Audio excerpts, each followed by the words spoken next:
Então, professor Pollux na redação. Vai com ele. Gente, eu tô que nem o Lula. Me deram um tchau e eu voltei.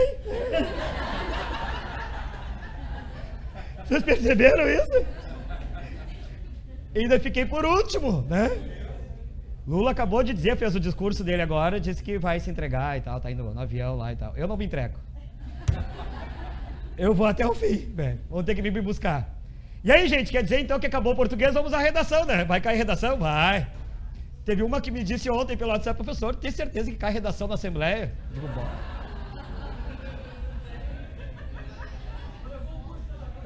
Sabe que eu fiquei tão assim que eu fiquei assim, vou dar uma olhada no edital, né? Porque vai que eu tô louco, porque eu sou louco, entende? Agora tô louco é outra coisa. Vai ter redação, acho que para 2 cargos, se eu não me engano, né? Os outros eu não olhei, né? Mas acho que técnico e agente tem cargo, né? Tem redação, né? Que tipo de redação é, gente? É uma redação dissertativa, em prosa. O que quer dizer isso, né? Se aparecer lá assim, escreva uma redação dissertativa em prosa. Ah, eu nunca fiz em prosa. Pessoal, em prosa é porque não é em verso, entenderam? É isso, é em prosa, quer dizer que não é em verso, porque não vai precisar fazer uma poesia lá, entendeu? Não precisa, é em prosa, é um texto dissertativo. Quantas linhas? 25 a 30, quer dizer que se vocês fizerem menos que 25, estão automaticamente eliminados, tá? Fique bem claro isso, porque vem gente, mas se eu fizer 23, eles só descontam, né? Descontam tudo, entendeu? É 0, então tem que fazer no mínimo 25, no máximo 30, porque só vai haver 30 linhas. Já tinha falado para você sobre a história do título, tinha dito para você tomarem cuidado, porque a gente não tem como saber exatamente o que vai acontecer com o título. Se eles disserem lá, escreva um título, escreve o título. Se tiver linha de título, escreve o título. Se não tiver linha de título e não disserem nada, começar na linha 1 em diante, aí não precisa pôr título, aí é facultativo pôr o título. Se puser o título, ele tem que ser o quê, gente? Centralizado. E o título tem a ver com o quê? Com o tema da redação. Entenderam? O tema da redação. O título tem a ver com o tema. Não cria título maluco para chamar a atenção. Quando eu fui fiscal no vestibular da URGS, muitos anos atrás, tinha recém-entrado na URGS, fazia um ano só, 1994. O tema foi assim, disserte sobre um grupo do qual você não gostaria de fazer parte. Eu era fiscal. Como eu fazia letras na URGS, então eu tive curiosidade de dar uma olhada nas redações do pessoal para ver o que estavam escrevendo. Passei por uma que estava escrito, o título era assim, título da redação, tô fora. Eu pensei, conseguiu.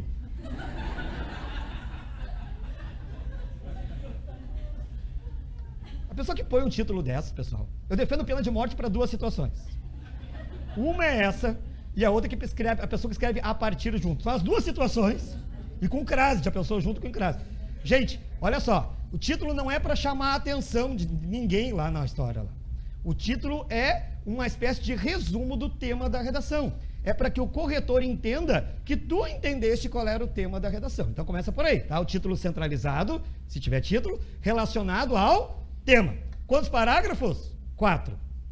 4 parágrafos. Uma redação de 30 linhas, pessoal, não pode fazer mais de 4 parágrafos. São 4.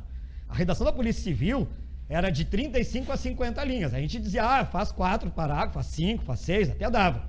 Mas numa redação de 30 linhas, 4 parágrafos já é o bastante e olha, não vai ser fácil, porque vão ficar curtinhos. Visualmente, como é que tem que ficar a redação de vocês? Introdução é curta, conclusão é curta e os desenvolvimentos são mais longos. Ou seja, se vocês fizerem uma introdução muito longa, vai haver problema no desenvolvimento depois, porque vai faltar linha no desenvolvimento. O desenvolvimento é o coração da redação, gente. Entenderam? É ele que importa, não é a introdução. A introdução ela serve para 3 coisas. Se ao final da introdução vocês tiverem feito essas 3 coisas, ela é uma boa introdução. Ela serve para quê? Primeiro, para demonstrar que vocês entenderam o tema. Começa por aí. Porque às vezes a pessoa não entende o tema, pessoal. Às vezes a pessoa lê e viaja no tema. Teve uma redação do vestibular da PUC, muitos anos atrás, que ficou cômica a coisa. Era a importância do lazer no cotidiano. Lazer! O pessoal escreveu sobre a importância do laser. Pensa, realiza, entendeu? Ou seja, a introdução ela serve para o corretor entender que vocês entenderam qual era o tema da redação. Por exemplo, vamos pegar a Polícia Civil, que foi o último grande concurso da Fundatec, que tinha redação. O tema da redação era tecnologia no dia a dia, no cotidiano policial e o que ela pode trazer de benefícios para a cidadania. Então a pessoa tinha que começar a redação assim. A tecnologia deve ser utilizada na Polícia Civil e ela traz... Entendeu? Tu tem que dizer, se o tema é tecnologia, tu tem que dizer tecnologia, tem que usar a palavra. Mas o pessoal fica com aquela coisa assim, mas quando eu estava lá no 2º grau, a pessoa disse que estava no 2º grau, já vi que é velha. 2º grau, pessoal. Eu fiz 2º grau, mas eu sou velho, né? Faz tempo já que não é mais 2º grau. Quando eu estava lá no 2º grau, a professora dizia que eu não podia ficar repetindo as palavras. Gente, tira isso da mente. Se o tema da redação é tecnologia, a palavra tecnologia vai ter que aparecer 3, 4, 5 vezes ao longo da redação. Tu tem que repetir. O que não pode repetir é a palavra inútil. Tipo pessoas.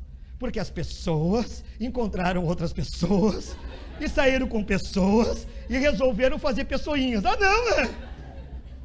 Aí não precisa, entende? Porque o tema não é pessoas. Mas se o tema é tecnologia, a palavra tecnologia vai ter que aparecer 4 ou 5 vezes. Se o tema é mudanças na Constituição, a palavra Constituição e a palavra mudança vai ter que aparecer. Não tenham medo de usar a palavra-chave do tema. Ela tem que aparecer 4 vezes, pelo menos. Uma vez na introdução, uma vez em cada desenvolvimento e uma vez na conclusão. Então não tenham medo de repetir a palavra-chave do tema. Então a introdução tem que ter o quê? O tema. Depois ela tem que ter a tese. O que é a tese? A tese é o posicionamento de vocês a respeito do assunto. Por quê? Porque há temas polêmicos. Vamos dizer, não vai cair isso daí, mas vai lá, né? Eu estou dizendo, não vai cair, vai que cai, né? A questão da prisão da 2ª instância agora, certo? A gente tem dos dois lados gente que defende, gente boa, gente estudada, gente com, sabe, com gabarito, né? Que defende uma coisa e gente que defende o outro lado. Qual dos dois lados está certo? Nenhum dos dois. E qual dos dois está errado? Nenhum dos dois. É uma questão de ponto de vista. É isso que vocês têm que manifestar. Digamos que o tema fosse, ou seja, prisão em 2ª instância. A prisão em 2ª instância é ou não constitucional? Bom, há gente que diz que não, há gente que diz que sim, o próprio STF é bem dividido, vocês sabem disso, certo? Bom, se o tema é esse, tem que dizer, a prisão em após condenação em 2ª instância no Brasil é tema que vem sendo abordado em todos os círculos sociais. Já mostrou que entendeu o tema. Agora, tu és favorável ou contrário a ela? Tem que deixar claro ali, na introdução. A introdução já tem que manifestar a tese. A sua aplicação é positiva no sentido de melhorar as relações. Quando tu diz que ela é positiva, tu é favorável ou contrário? Favorável. A sua aplicação é negativa porque contraria a Constituição. Tu é favorável ou contrário? É contrário. Não precisa dizer eu acho que, nem pode usar eu, né? Eu acho que, não precisa, tu pode dizer ela é positiva, ela é negativa, ela faz bem, ela faz mal, ela é boa, ela é má, tu já está expressando o teu ponto de vista, mas isso já tem que aparecer na introdução. Professor, mas e aquele negócio que antigamente era assim? A gente apresentava primeiro os aspectos positivos, depois os negativos e no final tomava uma decisão. Gente, eles não querem mais isso. Isso aí era antigamente. Entenderam? Antigamente era assim, realmente. Tu fazia uma introdução, colocava um parágrafo lá com os aspectos positivos da prisão em 2ª instância, após condenação em 2ª instância, os aspectos negativos depois da terceira, no final decidia. Não é mais assim, gente. Eles querem já que vocês manifestem a tese na introdução e que vocês mantenham a tese de vocês até o final. É o que eles querem, certo? E além disso, na introdução, vocês têm que apresentar os argumentos. Porque se vocês disserem que são favoráveis à prisão em 2ª instância após a condenação em 2ª instância, vocês têm que apresentar 2 argumentos favoráveis à tese. Não adianta dizer, sou favorável. Por quê? Não sei, eu vi na Globo. Não, né? Entenderam? Não, tem que dizer o porquê. E tem que apresentar. Gente, só apresentar. A introdução não é para desenvolver. Entenderam? Introdução, o que é? É uma apresentação. Vocês já apresentaram alguém para outra pessoa? Já? Como é que você apresenta alguém para outra pessoa? É fácil, não é? É simples. Digamos como é que tá o nome? Quê? Bárbara. Tem acento? Proparoxítona, não todas são acentuadas. É uma das 3 certezas da vida. 4, né? Todas as proparoxítonas são acentuadas, um dia vamos morrer, o chifre, essa é uma certeza, né? E o A é sempre vogal. Tá, acabou a aula de português aqui. Agora, a Bárbara, eu vou apresentar para Graciela. Como é que eu vou apresentar a Bárbara para Graciela? Graciela, essa é a Bárbara, minha aluna lá no CETEC, vai fazer concurso para a Assembleia. Aí ela diz, oi Bárbara, tudo bem, amiga? E assim vai, não é? Deixa elas se entenderem. Mas não é isso? Agora, isso é uma apresentação, uma coisa curta, rápida. Agora imagina, oi Graciela, tudo bem? Essa é a Bárbara, aquela que eu te falei, que está com sérios problemas de família, o marido dela meteu o chifre, ela está com candidíase. Ah, não! Não é isso, não é tudo, tá? É só um exemplo. Isso não é a apresentação que vale, pessoal. Já estou dando um exemplo, já estou falando da vida pessoal dela, tudo na introdução. Não se faz isso. A introdução é só para apresentar.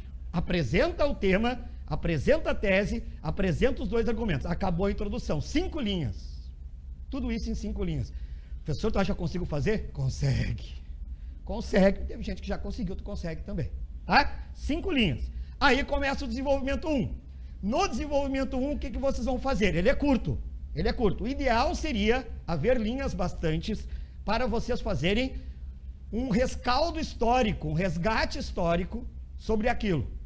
Por exemplo, se o tema é prisão após condenação em segunda instância, e se vocês são favoráveis a isso, vocês podem dizer que historicamente no Brasil não havia prisões após a condenação em segunda instância, porque o normal era a pessoa ter direito a recorrer, faz um resgate histórico, rápido, 2, 3 linhas, dizendo como que era antes. Como é que era antes? Porque dissertação é presente, passado, futuro. Então começa com o passado.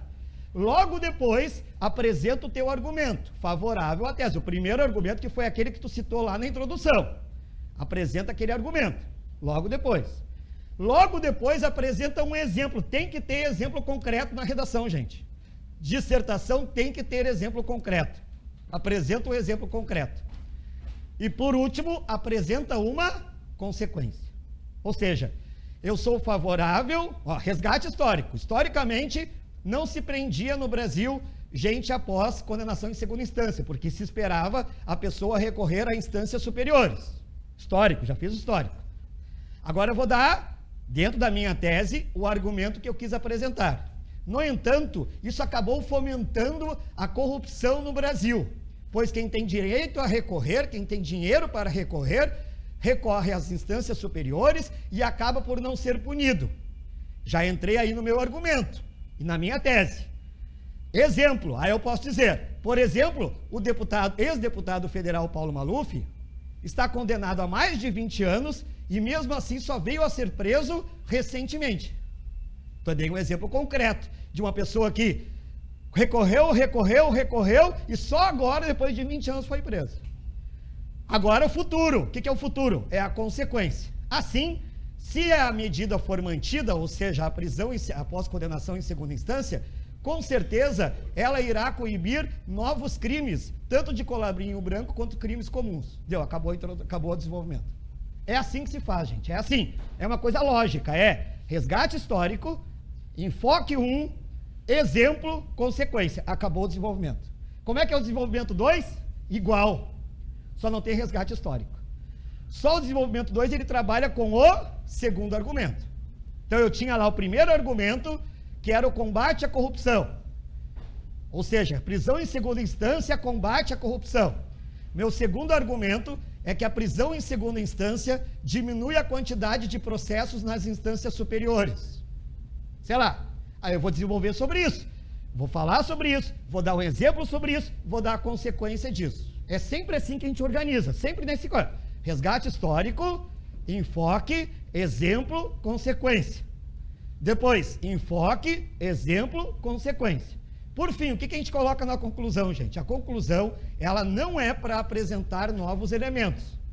Ela não é para apresentar novos fatos. Porque tudo que vocês apresentarem novo na conclusão, vocês vão ter que desenvolver. E não tem mais tempo para isso. Não tem mais linhas para isso. Então, a conclusão, ela é só uma reafirmação da tese. Se lá na tese vocês se disseram favoráveis à prisão, após condenação em segunda instância, lá na conclusão vocês vão dizer: portanto, a prisão após a condenação em segunda instância é não só viável no nosso país, mas muito bem-vinda, tendo em vista que combate lá. A última frase é uma perspectiva de futuro. Ou seja, se aquilo que vocês estão propondo se implementar, o que vai acontecer no futuro? Assim, no futuro, com certeza teremos um judiciário mais ágil e com certeza o sentimento de impunidade que penetra o nosso país será reduzido. Ponto. Acabou a redação. É isso. Então, gente, redação dissertativa, ela tem um jeito de fazer que é sempre igual. Sempre, não muda nunca. Agora, o que acontece? O que você tem que tomar cuidado? Você tem que tomar cuidado para não começar, em vez de uma dissertação, a fazer descrição. O que é descrição? Cai segunda instância, começa. O juiz Sérgio Moro mandou prender o Lula, não sei o que. Começa a contar uma história. Eles não querem que vocês contem uma história. Porque senão não seria dissertação. Senão seria descrição ou narração. Não é o que eles querem. O que eles querem é que vocês deem o posicionamento de vocês, deem exemplos e deem consequências. É o que eles querem. Letra. Que tipo de letra você tem que usar? A de vocês. Ai, mas a minha letra é horrível. Ela é legível? É, então vai essa mesmo. Não tem o que fazer, porque agora, nessas alturas, mudar a letra é impossível. O que eles avaliam na letra, gente? A diferença entre maiúsculas e minúsculas. A diferença entre maiúsculas e minúsculas é fundamental. Ela é que faz todo o diferencial em termos de letra. O resto é assim, basta ser legível, certo? Abertura de parágrafo. Se são 4 parágrafos, você tem que deixar 4 aberturas. Como é que se dizia antigamente? 2 dedinhos, lembra isso aí? Que para abrir o parágrafo tinha que deixar 2 dedinhos. Professor, 2 dedinhos dá? Não sei o tamanho do teu dedo. Depende, né? Pega uma menina que nem a Bárbara, é pequenininha. Bota o dedo aí, Bárbara. Um dedinho de nada. Agora pega aquele monstro lá do fundo, né? Tu mesmo, tu de preto aí. Bota teus dedos aí. 2 dedos dele é a linha inteira, pessoal. Acabou a linha, entendeu? Ele vai dizer, né? Não, né? Aí, claro, bom senso, entende? 2 dedinhos quer dizer o quê? 2 centímetros para abrir o parágrafo, certo? Isso é importante. Margens. Margens. Ai, ó, tá aqui, ó.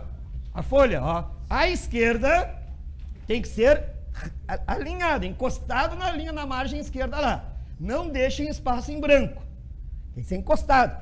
Porque tem gente que eu não sei o porquê, começa a escrever e vai começar a criar um espaço assim. Parece a minha sogra, uma jiboia. Sabe?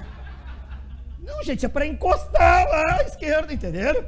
À direita, ninguém espera que vocês façam uma coisa totalmente alinhada, pessoal. Ninguém. Vão sobrar espaços à direita, é normal. Agora, o que não pode é fazer o que as pessoas fazem. Ah, faltou espaço. Ah, eles não vão perceber. Pá, taca por cima da margem. Percebe tudo, claro que eles percebem, né? Se for separar as sílabas da palavra, para continuar depois na outra linha, o que tem que colocar lá? Não é bem um tracinho, tá? É um hífen. É um hífen. Porque um tracinho pode ser ao lado e pode ser embaixo. E embaixo desconta ponto. Porque o tracinho abaixo, ele não é hífen. Ele é sublinha. E não pode usar sublinha na redação. Na redação se usa hífen. Professor, mas faltou espaço. Para antes. Para antes. Para antes e põe um hífen. Eu não parei. Te mata. Entendeu? Há várias maneiras de se matar. Entrar na redenção à noite, por exemplo, né? Para que dar um tiro na cabeça? Você entra ali e diz, eu quero morrer. Deu, mas na hora, velho.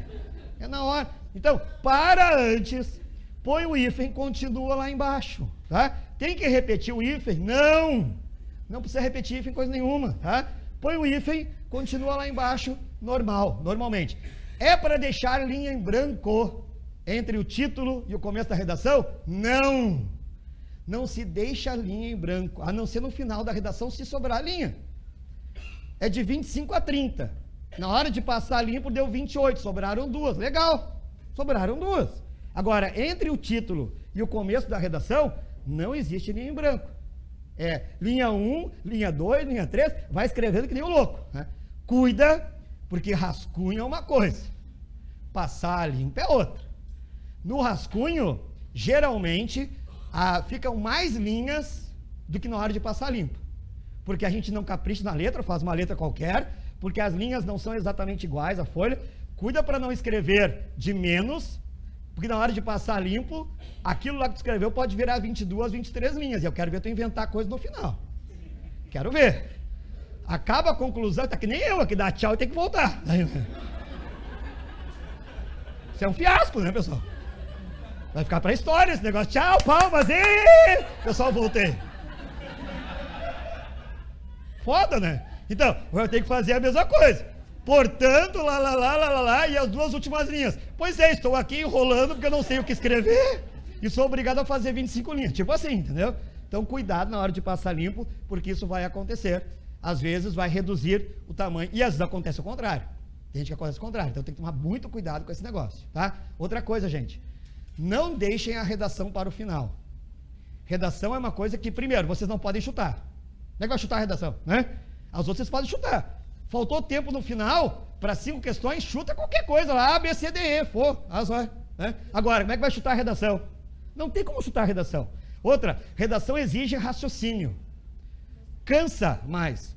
Se deixar para o fim, a pessoa já está cansada, gente. Às 8 da noite. Já que vocês vão estar? Depende. Vão estar lá tem Uniriter, lá em Teresópolis. Tiroteio direto, pessoal. Vocês vão estar fazendo a prova e os tiros, pá, comendo, entendeu? É assim. O que mais de local de prova que tem aí? FAPA, meu! Puseram você na FAPA? Meu Deus, quanta gente morta. Eles matam muita gente lá. Então, não deixa para o fim, pessoal. Não precisa fazer no início, mas faz no meio, que seja a redação. Depois de fazer a redação, passa limpo e aí faz o restante. Não deixa para o fim. Isso é um baita de um tiro no pé. Tá bem? Quem é que levantou o dedo perguntando alguma coisa? Não sei quem foi. Alguém mora perto da FAPA, provavelmente. Tu? Não, porque eu fiz assim, eu digo, mora na FAPA, né? Já senti. Agora sim, pessoal, uma boa prova para todos. Oi? Já que a PUC? O que tá na PUC? Na PUC eles não dão tiro, eles atiram naquele canal que passa ali na frente, né? Tem vários corpos boiando sempre lá. A pessoa que vai falar quem eu era candidato. Né? Pessoal, uma boa prova para todos. Espero que todos gabaritem português e tirem nota máxima na redação, que é 10, mas no mínimo 7, que precisa passar, né? 7. Tchau.